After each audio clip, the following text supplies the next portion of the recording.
Hello students, Radhe Radhe. तो आज की क्लास में हम डिस्कस करेंगे ए वाला क्वेश्चन। इसमें क्या करना है बेटा, एन की वैल्यू फाइंड करनी है, फाइंड एन।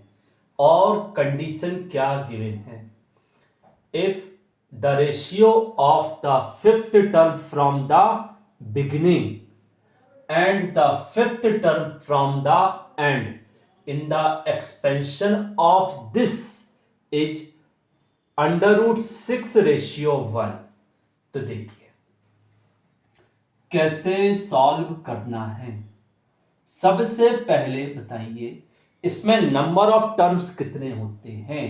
पावर n है तो नंबर ऑफ टर्म्स कितने होंगे, क्योंकि हमें एंड से टर्म निकालना है तो नंबर ऑफ टर्म्स पता होना चाहिए।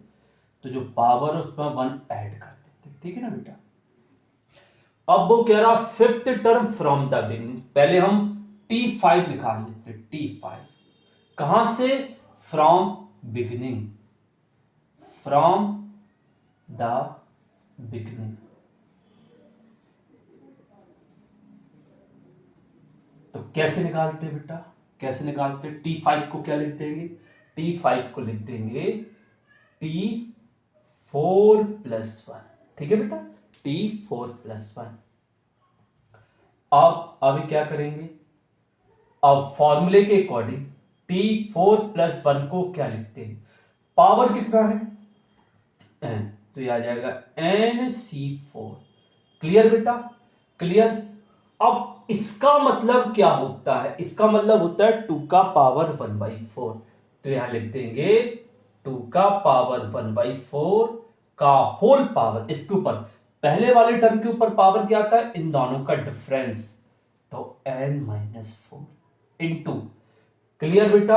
अब क्या करते हैं, जो सेकंड वाला टर्म है 1/, इसका मतलब क्या होता है 3 का पावर 1/4, और इसके ऊपर पावर कितना आएगा बेटा, इसके ऊपर पावर कितना आएगा ए वाला, तो ये पूरा 4। क्लियर बेटा।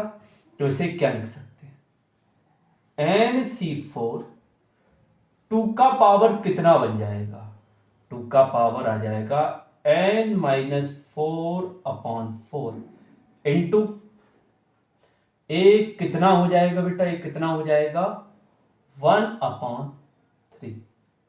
क्लियर बेटा, समझ में आ गया, अच्छे से समझ में आ गया बेटा। चलिए अब निकालना है T5 from and, T5 from and कैसे निकालते, यदि एंड से कोई टर्म हमें फाइंड करना है तो वो स्टार्टिंग से कौन सा टर्म बन जाता है। टोटल टर्म कितने हैं n+1, जो टर्म निकालना है वो माइनस कर देते हैं, फिर क्या करते हैं 1 ऐड कर देते हैं। इस तरीके से यदि एंड से कोई टर्म निकालना है वो स्टार्टिंग से टर्म बन जाता है। तो ये क्या बन गया, T ऑफ क्या बन जाएगा n-3। अब इसे लिखेंगे TR+1 की फॉर्म में। तो कैसे लिखेंगे TR+1 की फॉर्म में, तो लिख देंगे n-4 और +1। क्लियर। अब बताओ, अब फॉर्मूले के अकॉर्डिंग पावर कितना n, तो NCR, R क्या है n-4। फिर पहला वाला टर्म क्या है 2 का पावर 1/4, और होल पावर क्या होता है इन दोनों का डिफरेंस, यही होगा बेटा। और सेकंड वाला टर्म क्या है 1/3 का पावर 1/4 का होल पावर कितना आएगा ए वाला, तो ये हो जाएगा n-4। क्लियर। अब देखिए बेटा, अब देखिए ए n से n कैंसिल हो गया, तो ये आ जाएगा n-4 इंटू 2 का पावर 1/4 का होल पावर 4, कितना आएगा बेटा 2। क्लियर। और इधर पर कितना आ जाएगा 1/1 का पावर n-4 1 होगा, और इसका पावर क्या आ जाएगा 3 का पावर ए पावर इंटू हो जाएगा तो n-4/4। क्लियर। अच्छा एक फॉर्मूला पढ़ा होगा हम लोगों ने, कौन सा, NCR इक्वल टू NCn-r, ये फॉर्मूला पढ़ा होगा। अब इसके अकॉर्डिंग इसे क्या लिख सकते हैं, देखो ऐसा लिख दो, NCn-r equal to NCR, NCn-4 तो क्या आ जाएगा, NCn-4 क्या आ जाएगा, NC4, तो इसे लिख सकते हैं NC4। ठीक है बेटा, ये 2 का 2 रहेगा 1/3 to the power n-4/4। Clear बेटा, समझ में आ गया। अब हमें क्या गिवन है, इन दोनों का रेशियो। अब ये दोनों हम क्या करेंगे, रेशियो में ले लेंगे और इस रेशियो को किसके इक्वल करना है, √6/1। ठीक है बेटा, अब हम क्या करेंगे, दोनों का रेशियो ले लेंगे। अरे इसका रेशियो कितना आया था, पहले वाले का रेशियो, तो देखिए ऐसे लिखा होगा NC4। क्लियर बेटा, और 2 का पावर क्या लिखा था, n-4/4। ठीक है, और इंटू 1/3, ए ऐसा ही लिखा था। देखना जो T5 हमने निकाला था वो यही था। और इसका रेशियो कितना आ जाएगा बेटा, इसका रेशियो नहीं, इसकी वैल्यू कितनी है, अपॉन में कितनी आएगी, NC4, और इधर पर 2 इंटू 1/3 का पावर n-4/4 इक्वल टू √6/1। देखिए बेटा, हमने T5 सबसे शुरुआत में T5 निकाला था फ्रॉम बिगनिंग, तो देखिए चेक कीजिए, यही था बेटा, यही था। ठीक है बेटा, यही था। तो T5 फ्रॉम बिगनिंग और T5 फ्रॉम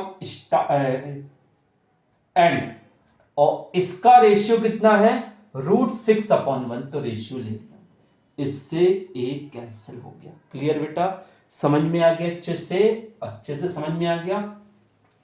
अब हम क्या करेंगे, ठीक है बेटा, अब हम क्या करेंगे, ए 2 पर जाएगा तो 2 का पावर n-4/4 इंटू 2 का पावर -1। ठीक है, ए 3 ऊपर पहुंचेगा तो 3 का पावर -1, और ए 3 ऊपर पहुंचे क्योंकि ये 1/3 है तो 3 ऊपर पहुंचेगा, 3 का पावर -1, और कंडीशन के अकॉर्डिंग जैसा ऊपर जाएगा, ये जैसा है वैसा ऊपर जाएगा बेटा, n-4/4 और इक्वल टू में क्या है, √6/1, तो इसे 6 का पावर 1/2 लिखते हैं, बिल्कुल लिख सकते हैं। अब क्या करेंगे, अब इधर आ जाएगा 2 का पावर, बेस इक्वल है तो पावर ऐड होगी, तो कितना आ जाएगा, इन दोनों को ऐड करेंगे तो ये आएगा n-8/4। देख लीजिए, एक बार चेक कर लीजिए, यही होगा। और इधर भी 3 का पावर n-8/4, ये भी होगा, और ये 6 का पावर 1/2। अब पावर इक्वल है तो बेस का इंटू हो जाएगा, तो इसे लिख सकते हैं 6 का पावर n-8/4 इक्वल टू 6 का पावर 1/2। अब बेस इक्वल है तो पावर भी इक्वल हो जाएगी, तो n-8/4 इक्वल टू 1/2, 2 से कैंसिल हो गया, तो कितना आएगा बेटा, n-8 इक्वल टू 2, तो n की वैल्यू कितनी होगी बेटा, n की वैल्यू होगी 10। क्लियर, समझ में आ गया अच्छे से।